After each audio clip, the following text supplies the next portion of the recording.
Hello, guys. Please give me a shout if you can hear me. Tell me if you're still, you can hear me, see me. Am I alive and well? I know it is tremendously late for this webinar. If you have been here from a prospect, if you're here as a new user, I mean, you're just the greatest human ever for waiting this long. If you're here as a broker, I was doing a really important call that will have lots of help for your business in terms of establishing credibility. Neither way, it's not an excuse. Terrible. The call is just so many brokers were on and so many issues were being dealt with. So I'm excited about that, and I am apologetic about the fact that this Zoom is now delayed. But I'm here. I've never missed an Ignite My Finance Zoom. I wasn't going to start today. Let's rock and roll without further ado. Give me 2 seconds as I set up the screens here.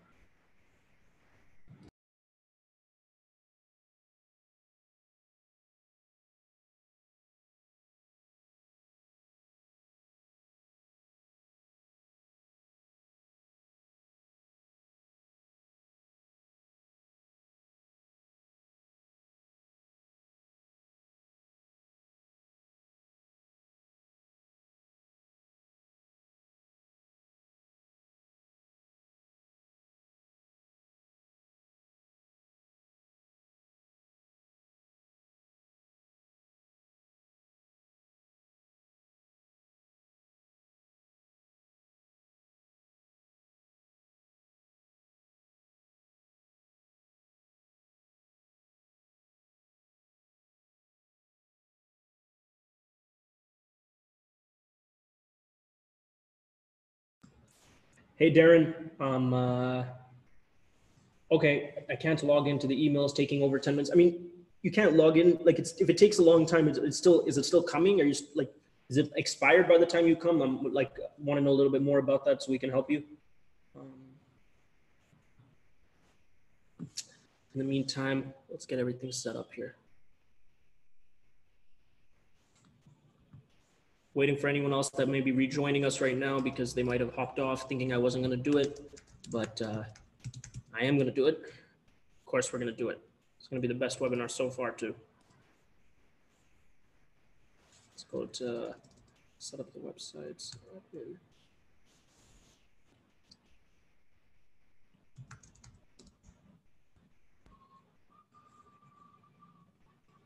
We're waiting on anyone. It says code is only good for 10 minutes and the code is coming after 10 minutes. Okay, cool. Let me, are you with the Gmail, Yahoo? What mail provider are you using?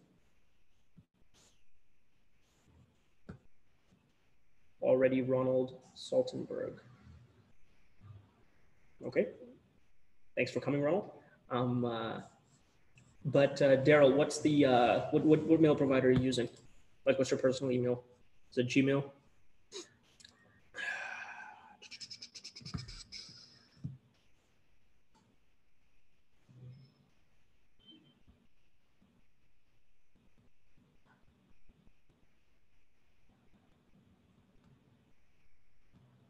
Just waiting on that.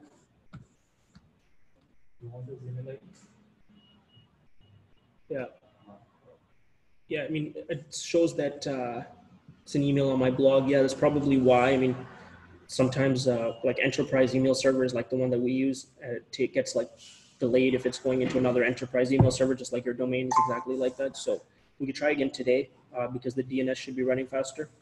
If it doesn't work today, then we'll hardwire the verification.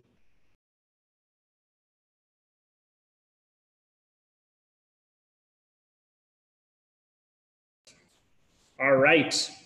Ladies, gentlemen, wherever you are reporting from, thank you. My name is Sharpan. I will be your gracious host on today's Ignite My Finances webinar. We are tremendously excited. Yep, I thought I was talking and no one could hear me. We are tremendously excited to have you here today. We're going to cover some interesting topics. We're going to see how much we can get through, and we are going to make sure that you guys get something out of this. That's the whole point of doing these webinars, not just to talk about global exchange. There's enough information on global exchange online. I want to present to you a paradigm, a way of thinking about the market in cryptocurrency that other people maybe are overlooking due to due to, different externalities that they cannot gauge with at this point. And so that's why we call it Ignite My Finances, because we really think that the information we share today can elevate your financial strata, because we are tapping into a secular trend that so many people have leveraged in the past to become wealthy. And so that's the objective. Education is the motto, and application is what will make you successful. So,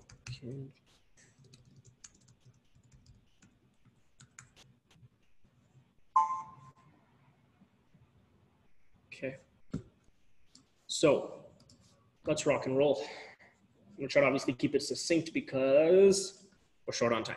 But apart from that, we will definitely cover more on the markets, more on the side of the opportunity, less about the company. If you want to learn more about the company, I can send you information about that offline. I'm gonna share my screen. Let's rock and roll. I start every webinar by talking about the cryptocurrency markets. Actually, I start talking about the Invest and Global Exchange as an entity. For those of you that don't know, I co-founded a company in 2017 called Invest Bank, which was Canada's first physical institution for cryptocurrency. We are an online banking software accompanied with physical offline branches. So we smelt like a bank, tasted like a bank, looked like a bank, but we were crypto. And so people found that really amusing. If you want, I can actually show you what the flagship branch is in Toronto, Ontario. It's really a sight to see because it was a former TD Canada Trust that we were able to retrofit and turn into a monument for cryptocurrency. Look at that. I'll show you what that looks like. And why we did this is more important than the fact that we did it.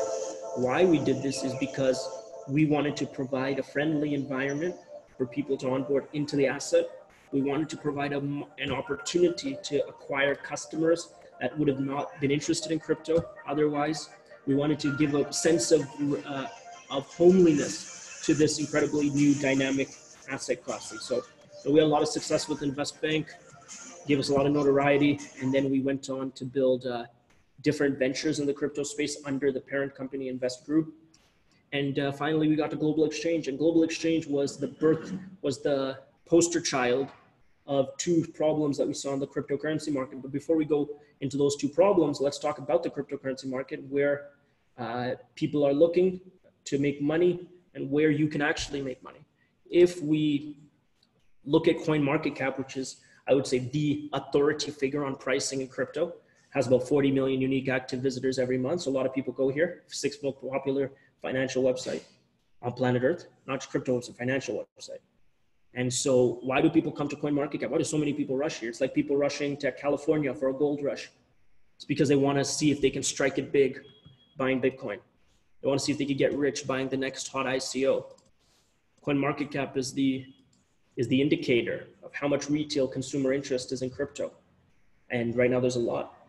And all of those people are looking at how they can purchase Bitcoin or purchase a crypto asset and flip it and trade with it and all of this stuff.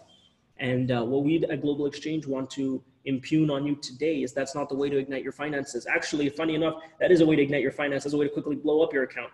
Those of you traded before, you know that thinking that you're better than the market, smarter than the market will end you up with a fat goose egg. What you really want to do is look at how you can become the house. That's how you ignite your finances. That's how you detonate the real opportunity. What do I mean when I say the house? Well, the total market capitalization of crypto is about 197 billion US dollars. It says that up there. It's a number that most people overlook because it's a boring number. It's not relevant to them because I don't have 197 billion dollars, and most people listening probably don't either. And so it's a number that escapes their imagination. It's a very important number because it shows us how much total value is in the crypto space denominated in dollars. Basically sums up all the total market caps of all coins. It's 200 billion. Okay. That's an important number because that number shows us how small crypto is. I was reading a stat the other day. Obviously, US equity is colossal compared to crypto. Gold and hard commodities, colossal compared to crypto. Foreign exchange, come on. Apple, the one equity on the US stock market, which makes fancy to electronic devices, has 4 to 5 times the market capitalization of the so-called cryptocurrency market that's going to change the world. So that shows you how small we are. You can look at that as a discouraging fact, or you can look at that as something to be optimistic about. I see that as, oh my goodness, although a lot of people have heard about Bitcoin, they haven't actually entered it. And if they haven't entered it yet, you can assume that the price of Bitcoin will go up. So what I'm recommending is buying it, right? Nope. What I'm recommending is figuring out how to build a toll route as trillions of dollars come from fiat, primarily dollars, to crypto. That's going to happen. That's happening. That's out of my control, your control, everyone's control. So now the question is, who's going to make money off of that? And trust me, you're not going to do it by buying enough Bitcoin to jump up your net worth like that. The other important number that kind of ties into what I just said is 24-hour trading volume. 24-hour trading volume is indicative of how much crypto switched hands in the last 24 hours. Shows that $58 billion worth of crypto was exchanged the last 24 hours. If you put that into perspective, that means over 1/4 of the entire asset class, not Bitcoin, all of crypto, exchanged yesterday. Can you believe that? Can you imagine the economic reflexivity of these markets, the volatility? I mean, if someone did a volatility index, it would be bananas. And so the question is, who's benefiting off that? Well, the real answer is exchanges. You might have heard of them. You probably use them to acquire Bitcoin. You probably heard of Coinbase or Bitfinex, Binance, biggest exchanges in the world, some of them. But what do exchanges do? They basically build technology platforms as well as custodial services that allow you to exchange crypto. They're giving you a way to meet another guy that wants to sell it. And if there's no other guy, then they take the side of the order until the next guy comes in, which usually happens in microseconds. So really, they're just technology platforms. They're not even custody holders like that, although they do hold a lot of crypto now. The exchange makes money whether the market goes up, down, sideways, in circles and triangles. You're buying Bitcoin, you think it's going to go up. The exchange couldn't care less. They just care that you're buying and selling it. If the Bitcoin market starts to plummet downwards, there's a lot more trading like today. And so you can see an uptick in the revenues for the exchange. These exchanges have figured out that the golden goose in crypto is not digging for gold itself, but to build a nice water stand, nice hot dog stand, so that all the people come in and dig for gold, have something to drink and something to eat. It's very hard to get into this small group of people. It's probably about 800 exchanges today. You can build one by hiring a development team and working on some custody security products. And you can launch it and pay exorbitant amount of fees in legal infrastructure and banking infrastructure. Still not the most expensive business to run in the world, but definitely becomes risky as some people leave money on your exchange. Now you could get hacked, now you're exposed. Sounds great. It is the picture perfect business model. However, it has its limitations. Let's look at who these people are. If you go to rankings, click exchanges by adjusted volume, you're going to see that the top exchange yesterday, EXX, which is an exchange none of you have ever heard about, traded $911 billion US dollars, $911 million US dollars yesterday, almost $1 billion flat. And they bought no Bitcoin, they sold no Bitcoin, they traded no Bitcoin. They made, let's say they just charged a 0.1% basis point fee. They made $900,000 yesterday without taking a risk. You took all the risk on their behalf.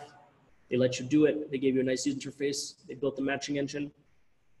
And that's how you can make $1 million a day without your own money.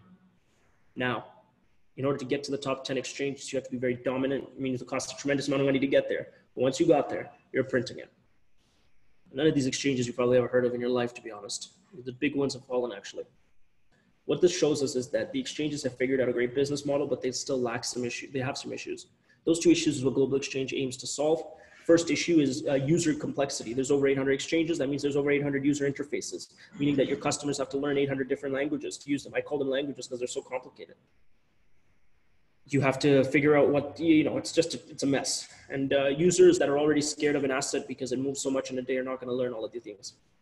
So actually the complexity that evolves out of a fragmented market like cryptocurrency causes a lot of customer non-adoption. So one thing is user experience. Number two, security. These exchanges expose themselves to tremendous security risks. They get hacked all the time. Of course, there's no way to not invariably get hacked, but there's a way to minimize it, and they're not using those ways. What we know well is that they centralize assets on servers, which means that all of your Bitcoin and Ethereum that's left on the exchange is up to the, some hacker can take that from them. Of course they're going to try to protect it, but if you're talking about $100 million, I'll pay $10 million to take 100 million. Seems like a good ROI.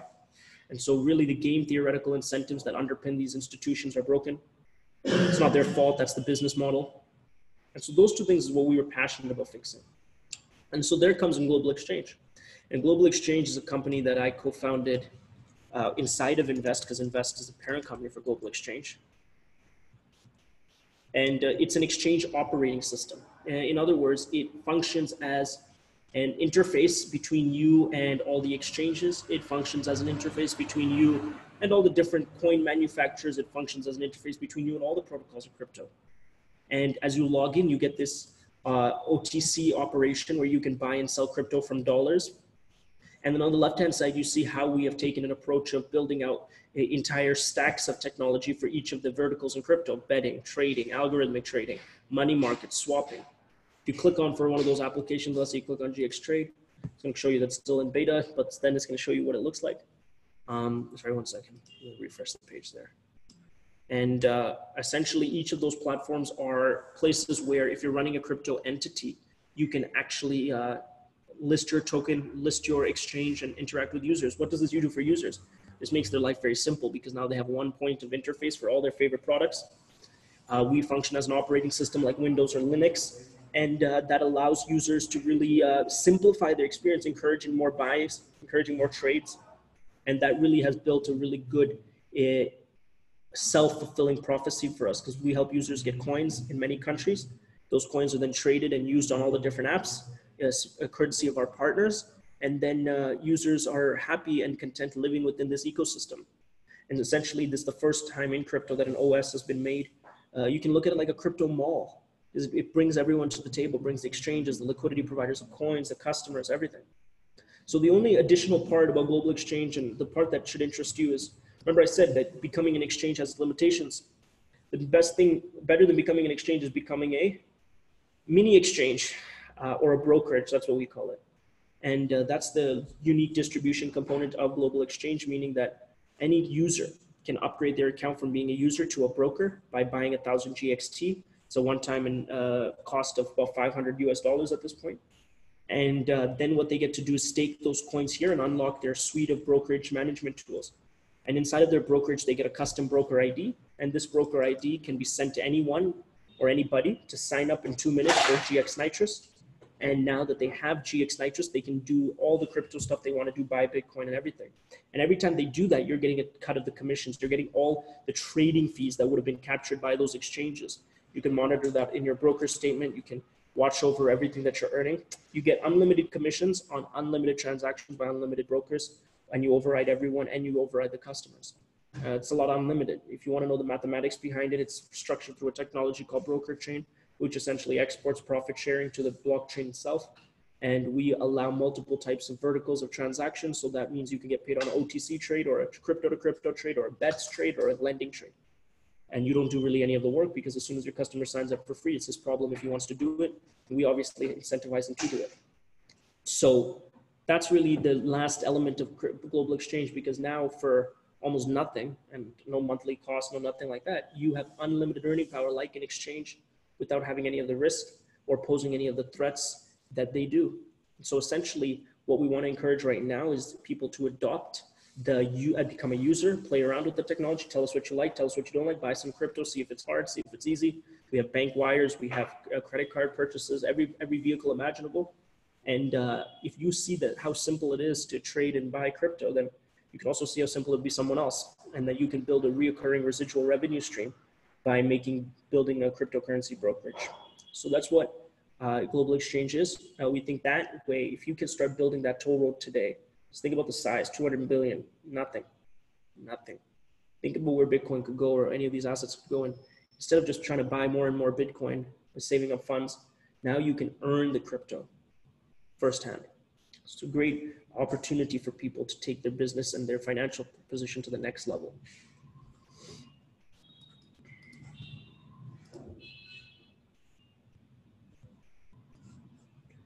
Daryl, technically no. What I will do is I will try to do it on the back end. Right now, we don't let users do it just because it functions as a security threat, something that we haven't built in yet. It's a good question. The question was, can we change your email after signing up? You can change your password, you can change everything else, but not the email, because that's the unique identification code that we give. But what I'll see what I can do on my back end, just shoot your name and email in your support chat on WhatsApp, and I'll look into it. So right now, I want to open it up for questions, see if anyone has any things that they want to add, how they want to move forward, how they want to maybe learn a little bit more about what we do. If no questions are required, I would strongly recommend getting back to your upline, getting back to the person that brought you here, and just signing up for free and seeing what is all this, what is all the hoopla about here? How can cryptocurrencies really elevate my finances?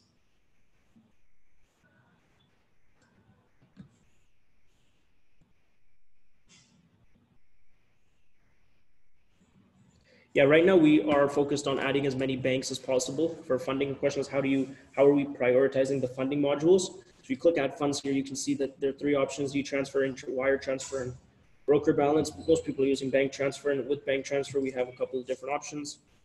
You can transfer to our Canadian settlement bank, you can transfer to our UK bank or European bank and our US bank. So that offers domestic bank transfer options for a lot of people. Our goal right now is to add more bank accounts in more countries, as well as adding credit card for for funding of account balance. We already offer credit card for straight crypto purchase by clicking here. You click into crypto purchase. This is our website that allows you to buy crypto direct with your credit card, no funding of an account. So we want to offer funding of an account with credit card. That's will be a really big milestone next.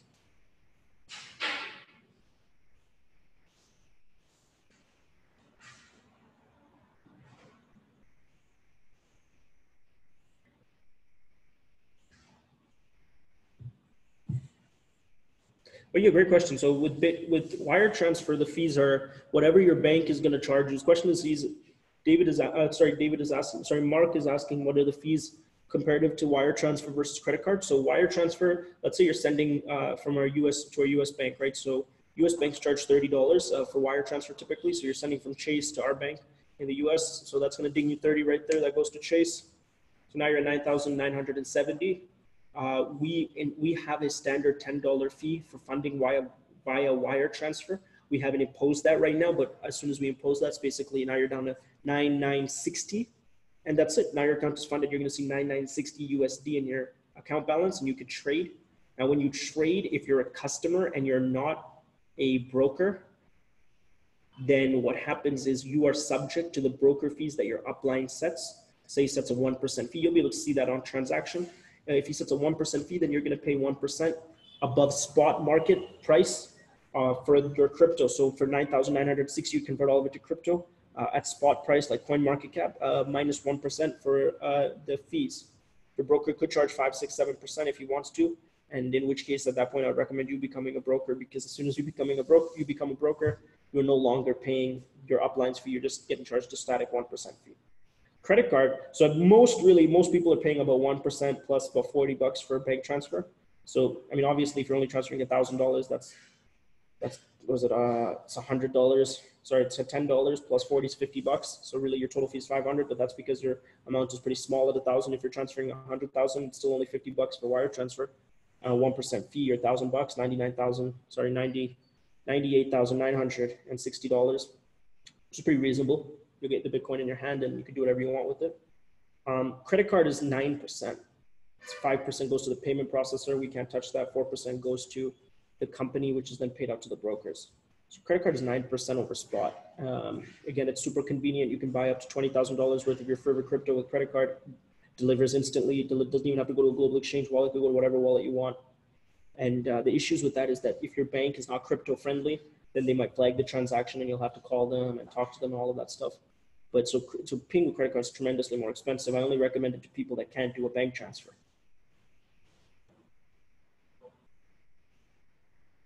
That's a great question though.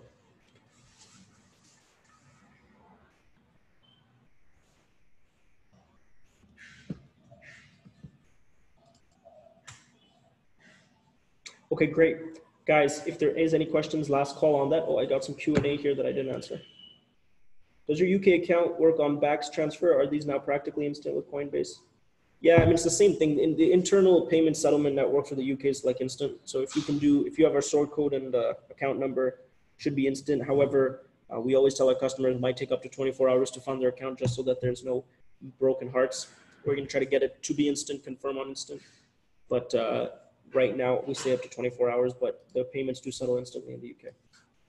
Next question, for Canadian e-transfers, once it's completed, auto message is sent to your email. After that, upload photo proof ID. How long does it take to credit in US dollars? Like I said, we'll give it up to 24 hours. Usually happens a lot faster if you're doing it in EST, because that's when the support staff works really aggressively. and allows the automation to flourish because they're there to fix anything if it doesn't. However, if you're doing it in Asia time or something like that, could take up to 24 hours. So we're going to try to bring that number down and give a guarantee of about 1-2 hours. But right now, it's fulfilled instantly, but takes up to 24 hours, just accounting for externalities. So it takes 1 day to process the withdrawal. He's asking how long does it take to withdraw funds to your bank? It takes 1 day to process the withdrawal, and then it takes how many ever days for our to bank transfer you the money. If you're transferring US, then usually takes 1 to 2 days. Canada, 1 to 2 days. UK, 1 day. If you're doing any other country, it's going to take up to 3 business days because the wire transfer has to happen.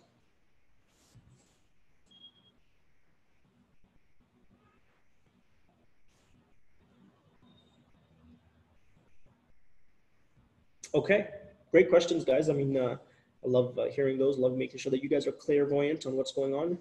And yeah, anything else? If not, I will wrap this up and I'll see you on next week's Ignite My Finances webinar. I think that's it for today. Thank you so much for your time, guys.